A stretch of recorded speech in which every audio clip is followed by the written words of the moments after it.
नमस्कार दोस्तों, आप सभी का एक बार फिर से स्वागत है हमारे चैनल दुर्गा भक्ति मार्ग में।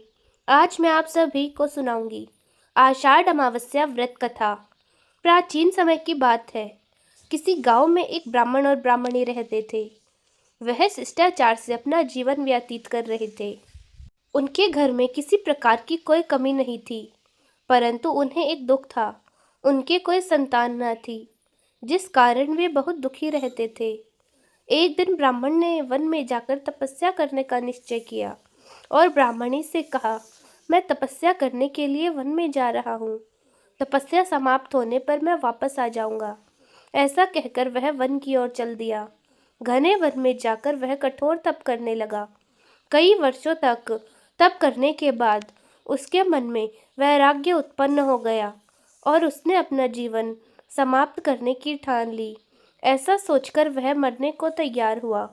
उसी समय उसके समक्ष तेज प्रकाश से सुख अमावस्या प्रकट हो गई और बोली, हे ब्राह्मण देव, तुम्हारे 7 जन्मों तक कोई संतान नहीं लिखी, परंतु मैं तुम्हें 2 कन्याओं का वरदान देती हूँ। यह सुनकर ब्राह्मण उनके आगे हाथ जोड़कर खड़ा हो गया और उसकी आंखों से अश्रुधारा बहने लगी। सुख अमावस्या बोली, दोनों कन्याओं में से तुम एक का नाम अमावस्या रखना और दूसरी का नाम पूनम रखना, और अपनी पत्नी से कहना कि हर अमावस्या व्रत करे और 1 कटोरी चावल भरकर दान करे। 1 साल तक तुम ऐसा हर अमावस्या पर करना। ऐसा कहकर देवी सुख अमावस्या अंतर्ध्यान हो गई। सुख अमावस्या की बात सुनकर ब्राह्मण वापस अपने घर आया और अपनी पत्नी को सारी बात बता दी। फिर अमावस्या पर दोनों पति पत्नी ने व्रत रखा। कुछ समय बाद माता रानी की कृपा से उनके घर 2 कन्याओं का जन्म हुआ। ब्राह्मण ने एक कन्या का नाम अमावस्या और दूसरी का नाम पूनम रखा।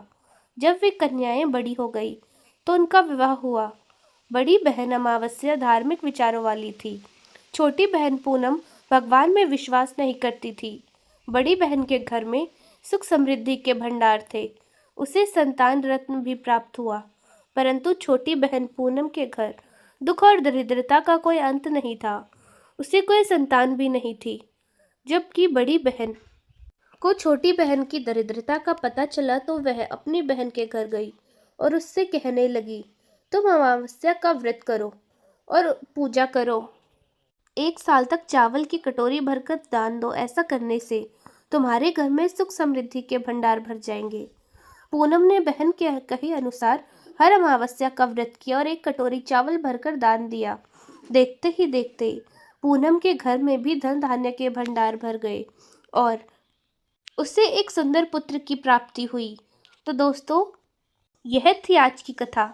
आपको कैसी लगी कमेंट्स में ज़रूर बताएं, और अगर आपको यह वीडियो अच्छी लगी हो तो वीडियो को लाइक करें, शेयर करें और हमारे चैनल दुर्गा भक्ति मार्ग को सब्सक्राइब करना ना भूलें। धन्यवाद।